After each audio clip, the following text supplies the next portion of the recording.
everyone, welcome back to my YouTube channel, to your Ama Kaligangga channel. Hari ini Ama kembali dengan topik-topik yang interesting. Oke, but sebelumnya jangan lupa subscribe, share, comment, and like.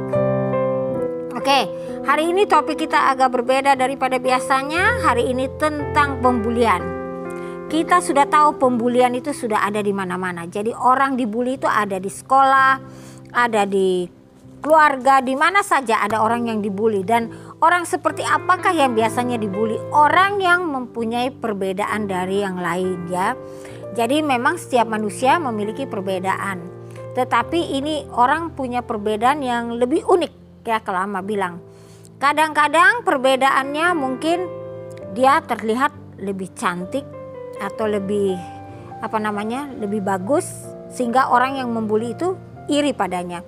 Tapi bisa juga orang yang mungkin mempunyai kekurangan, ya, mungkin dilihat sama mata manusia dia memiliki suatu kekurangan, mungkin dia kelihatan lemah atau dia merasa ketakutan dengan teman-temannya atau dengan keluarganya, kemudian itu pun dia dibully, terutama orang yang suka menyendiri. Jadi biasanya yang paling sering Ama lihat itu yang dibully yang suka menyendiri. Jadi dia tidak mau berkumpul dengan lingkungannya. Lingkungan apapun itu, apakah itu keluarga atau apakah itu teman sekolah, pokoknya kurang bersosialisasi.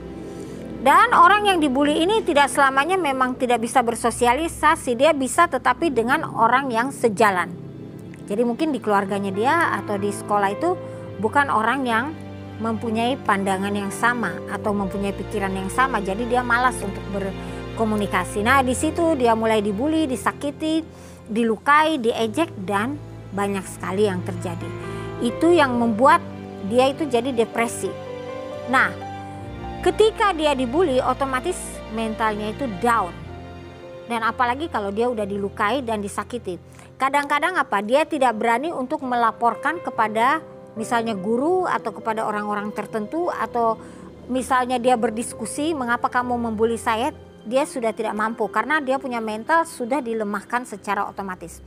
Dan ketika orang itu mentalnya sudah diperlakukan seperti itu bisa terjadi dua kemungkinan. Dia menjadi orang yang sangat hebat, orang yang sangat sukses karena dia merasa direndahkan pada saat itu dan menjadi sangat angkuh suatu hari. Tapi dia juga bisa menjadi seorang psikopat atau pendendam, sehingga dia bisa menjadi sadis. Nah, ini benar-benar sangat-sangat berbahaya untuk kita semua, bukankah seperti itu, ya? Maka dari itu Ama bilang, ketika kamu dibully, misalnya ada seseorang yang sering dibully atau sering dikucilkan, mungkin yang perlu you lakukan adalah satu, mungkin ada hal-hal yang perlu kita rubah.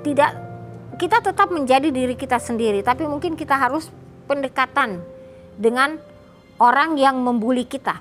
Atau kita menunjukkan prestasi bahwa kita itu juga seseorang. Ya, mungkin di sekolah kita menunjukkan prestasi kita, entah itu di dunia seni, entah itu di pelajaran, dan sebagainya. Jadikan bulian itu sebagai motivasi untuk bangkit. Ya, jadi bukan untuk menghancurkan diri kamu, tapi untuk bangkit. Kadang-kadang ada juga orang membuli itu tujuannya bukan untuk menyakiti, tapi sekedar bercanda dan mengucapkan kata-kata yang menyakitkan. Tapi jangan salah, kita tidak tahu kondisi seseorang pada saat itu. Kata-katamu itu bisa menjadi lebih tajam daripada pisau. Sehingga ketika kondisi orang pada saat itu moodnya tidak bagus, kemudian you bully dia bisa saja melakukan bunuh diri, atau bisa saja dia berbalik untuk membunuh kamu. Makanya kita harus sangat-sangat berhati-hati di dalam hal itu. Kemudian juga ketika berkomentar, tolong dipikirkan, please educate yourself first, ya. Kalau wajah itu bisa dipoles, apalagi sekarang zaman teknologi canggih, mau you jadi cantik seperti apa, tampan seperti apa itu bisa. Tapi karakter, sifat itu yang harus kita bina, ya. Kita harus bina sifat kita sendiri. Jangan cuma karena kita iseng kemudian jari kita itu mengetik komen yang macam-macam dan jarimu itu menjadi bukan setajam pisau lagi, tapi udah seperti pistol yang kemudian juga bisa berbalik pada diri kalian sendiri. Jangan salah, itu yang harus sangat-sangat kita perhatikan. Dan untuk yang dibully juga ya, be your own self. Tidak usah kita peduli apa kata orang. Kalau you nyaman dengan penampilan you seperti apapun itu, yang penting jangan merugikan orang dan jangan berbuat kriminal. Itu yang itu yang berikan nasihat untuk kalian semua ya yang dibully. Mungkin kalian senangnya berpenampilan seperti ini, seperti itu, ingin melakukan pekerjaan yang mungkin tidak sesuai dengan mungkin pandangan orang, itu pekerjaan itu kurang bagus, tapi untuk you itu bagus. Silahkan, selama itu masih halal dan bukan perbuatan kriminal, lakukan. Be your own self. Be your own self and you will be happy. Nah, kemudian kalau misalnya yang dibully ini karena mungkin punya kelebihan, mungkin you cantik, kemudian berpenampilan berbeda, ya tolong, walaupun dibully tetaplah jadikan itu suatu motivasi untuk menjadi orang yang lebih hebat. Tetapi ada tetapinya, tolong direm, jangan jadi terlalu angkuh ya, jangan merasa terlalu hebat untuk hal itu. Jadi kita harus merubah sikap ya. Jadi kita harus bukan merubah sikap, kita harus menunjukkan prestasi. Karena siapa yang direndahkan oleh manusia, dia akan ditinggikan oleh Tuhan di suatu hari. Itu pasti akan terjadi. Hukum karma itu bekerja.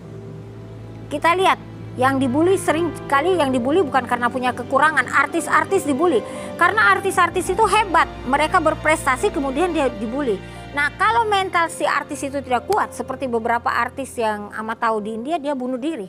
Nah, sebenarnya itu pada saat dibully dia harusnya lebih memperkuat mental dia, lebih dia berprestasi. Kalau memang dia tidak bisa tahan dengan bulian, ya mungkin dia harus melakukan ibadah atau bermeditasi atau melakukan sesuatu supaya dia bisa lebih tenang, lebih damai dirinya dia. Karena di mana-mana kita pasti akan dicela sama orang.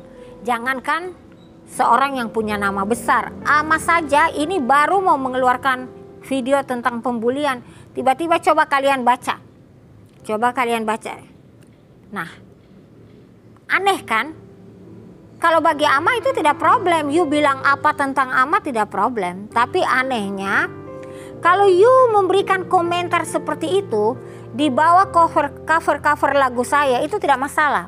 Atau mungkin di bawah komentar di bawah foto-foto pose saya kan, foto-foto fashion saya, itu tidak masalah. Dan bagi saya tidak menjadi suatu masalah. I'm not get angry, but I feel pity at you. Saya merasa kasihan sama you. You berikan komentar, coba apa hubungannya wajah pas-pasan ya dengan meditasi Kundalini? Tidak ada kaitannya. Karena orang yang memberikan pelajaran Kundalini itu tidak ada urusan sama wajah. Mau dia wajah seperti apa, tapi kalau dia mempunyai anugerah dan dia mempunyai dia punya skill untuk mengajarkan Kundalini, ya itu no problem. Itu no problem. Dan you juga kalian jangan lupa, bukan cuma untuk pelajaran meditasi misalnya. Seorang yang badannya agak besar sedikit atau mungkin bisa disebut, maaf kalau agak kasar ya, gemuk itu, dia mau menjadi model, itu hak dia. Karena banyak sekali memang produk untuk wanita yang bertubuh besar, bukan cuma bertubuh ramping. Kalau bertubuh ramping ya kalian tidak usah beli baju yang mahal-mahal, beli baju paling murahan, udah tubuh seperti itu udah indah. Tapi untuk yang tubuhnya agak besar, dia harus mempunyai desain yang spesial. Jadi jangan salah, ini zamannya sudah berbeda ya. Jadi jangan sembarangan kita membuli. Karena apa? Kalau kita membuli seperti itu ya, itu hukum karma pasti berlaku. Bagaimana kalau anak you dibully? Jadi kalau you masih punya perasaan, tidak akan pernah membuli orang. Dan sekali lagi, di sini juga Ama mau memberikan pesan untuk para guru, para orang tua, dan para keluarga. Kalau mempunyai anak atau mempunyai seseorang yang berbeda, ya agak berbeda atau agak unik, jangan sekali-kali kita membuli. Karena ketika kita mengucilkan, namanya manusia, semut saja kalau diinjak dia akan menggigit, apalagi manusia, itu akan timbul dendam dan itu bisa menjadi bahaya untuk kalian semua. Kita tidak tahu kekuatan itu bisa datang dari mana saja. Ya, jadi kita di sini harus menjaga. Bukankah kita ini ingin menjadi bangsa yang penuh cinta kasih, penuh kedamaian? We are the world, we are the children. Ya, jadi kita mesti hidup dengan cinta kasih. Nah, kemudian Ama juga akan memberikan pesan, ya, Ama juga akan memberikan pesan di sini. Bagaimana caranya supaya kita tidak dibully ini mungkin, dan supaya kita juga menjadi orang yang lebih baik dan tidak membuli. Nah, di sini kita bisa dengan melakukan meditasi Kundalini. Karena dengan meditasi Kundalini, otomatis kita mendapatkan keseimbangan. Dengan adanya energi keseimbangan, orang-orang yang mau jahat sama kita, dia akan pergi dan dia akan menjauh dari kita, dan kita akan didatangkan oleh orang-orang yang baik dan penuh cinta kasih. Di sini pun kita akan bisa merubah karakter kita menjadi karakter yang penuh dengan cinta kasih. Inilah gunanya meditasi Kundalini. Ama sendiri bisa merasakan manfaat dari meditasi Kundalini ini. Saya master Kundalini dan saya bisa merasakan manfaatnya dari dulu. Saya sebagai seorang artis dulu, seorang model, seorang penyanyi, dan semua itu masih bisa Ama lakukan, dan saya selalu bisa berpenampilan yang bagus seperti yang kalian lihat. Ya, selalu percaya diri. Percaya diri saya itulah yang memberikan inner beauty, ya. Jadi kepercayaan diri akan memberikan inner beauty. Karena kalian semua juga cantik, kalian semua juga tampan. Tinggal inner beauty-nya yang dibangkitkan. Kalau inner beauty you sudah bangkit, pasti jalan akan terbuka. Karena inner beauty adalah inner atau aura dari cinta kasih. Oke, inilah penjelasan Ama tentang pembulian. Mudah-mudahan kalian semua, saudara-saudara, anak-anakku, tidak ada yang membuli orang dan tidak dibuli. Dan kita selalu menjaga alam semesta ini. Kita selalu bergandengan tangan untuk cinta kasih. We are the world, we are the children. Namaste.